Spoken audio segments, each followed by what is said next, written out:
Então, pessoal, continuando, né, como eu disse para vocês, a economia complementar do açúcar ela foi de fundamental importância.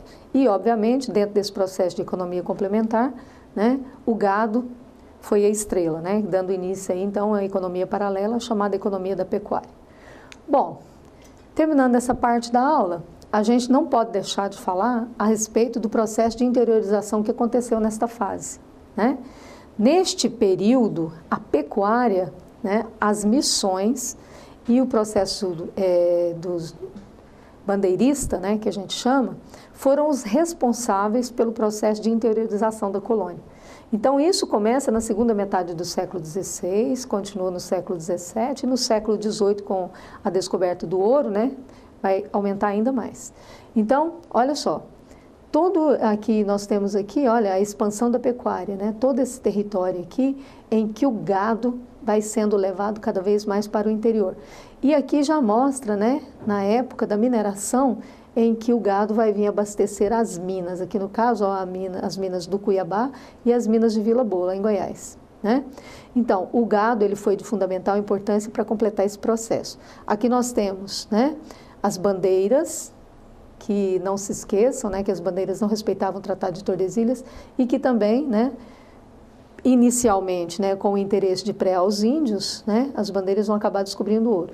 Então, o gado, as bandeiras, as missões ou as reduções, né, e a busca por drogas do sertão vão colaborar para transformar, né, o território brasileiro, né? Ele vai adquirindo esse formato geográfico que ele tem hoje. É óbvio que isso só vai acontecer muito mais tarde, né, no século XVIII, com os vários tratados, né, que Portugal vai assinando com a Espanha. Isso nós vamos estar falando depois, tá?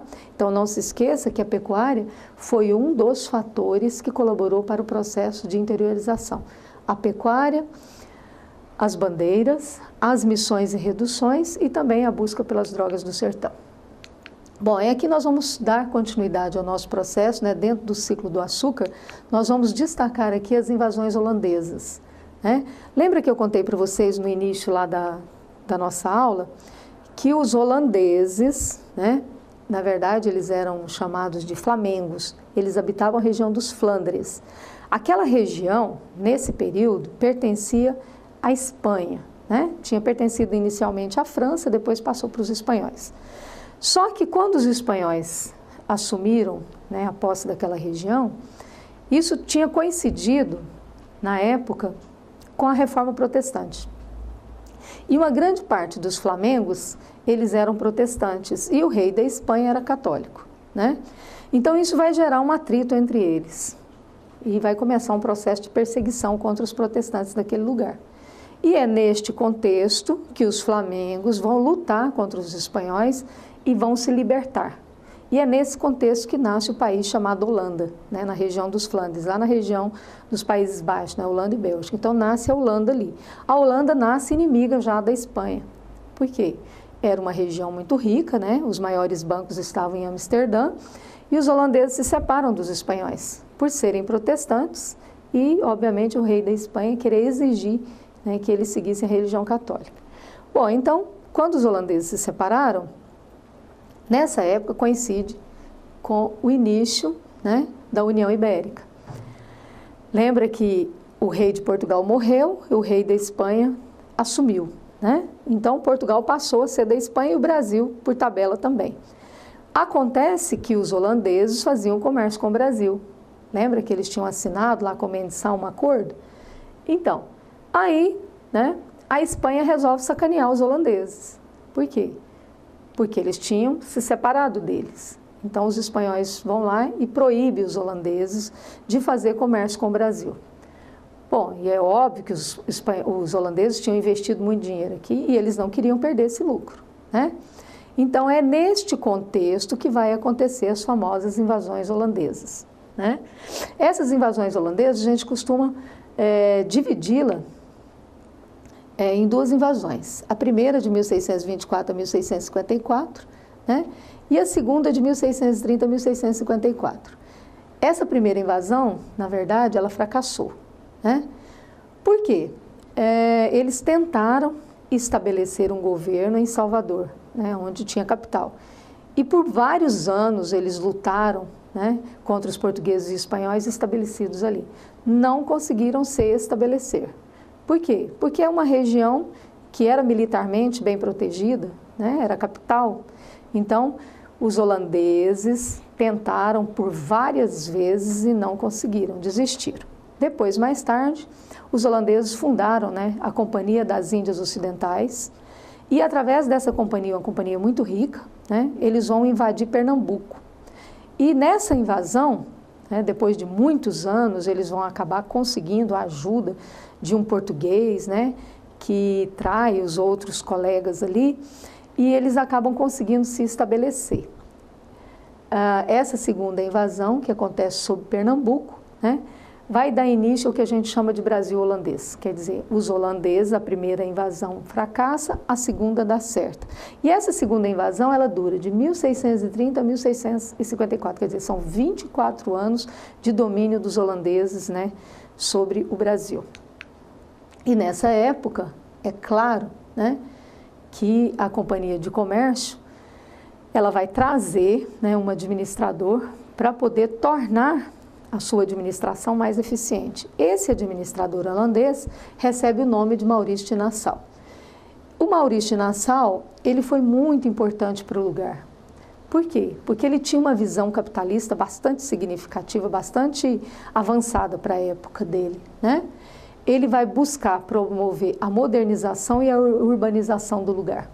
Ali, ele vai fundar uma pequena vila chamada Maurícia, que hoje, na verdade, é a cidade de Recife. As 7 pontes, né, que cortam Recife foram construídas por ele na época, né?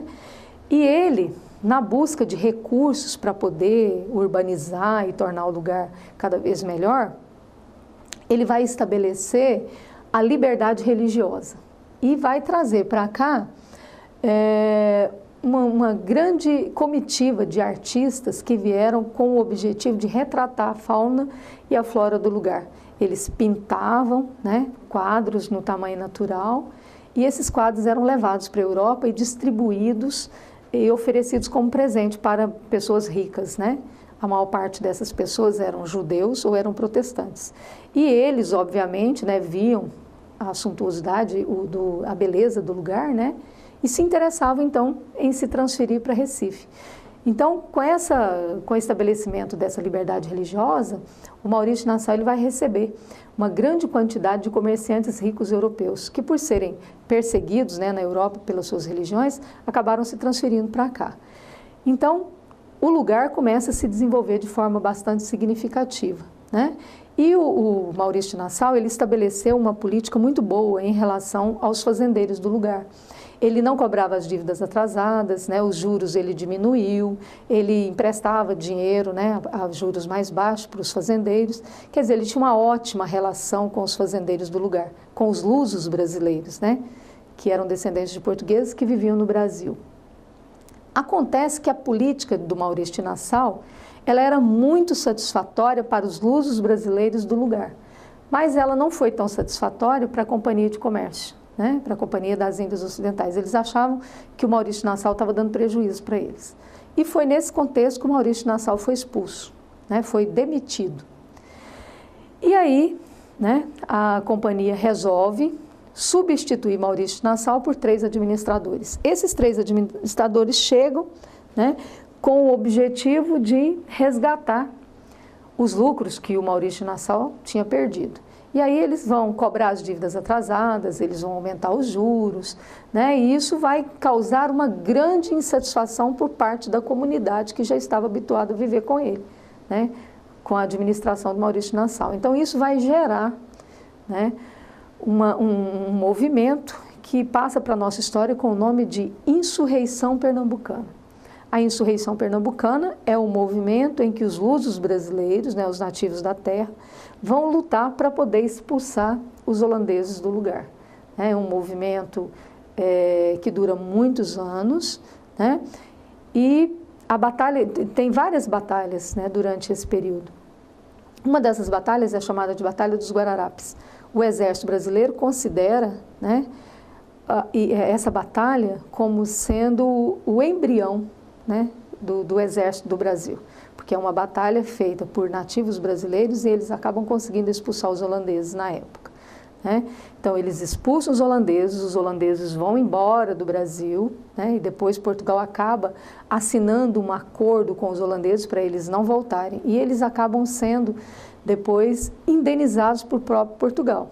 E esse dinheiro, o que os holandeses vão fazer com eles? Os holandeses vão pegar esse dinheiro, vão levar esse dinheiro para as Antilhas, né? Onde eles tinham várias colônias naquela região. Ali eles vão produzir um açúcar mais barato e melhor do que o nosso. E isso, infelizmente, né, vai provocar a decadência da produção açucareira do Brasil.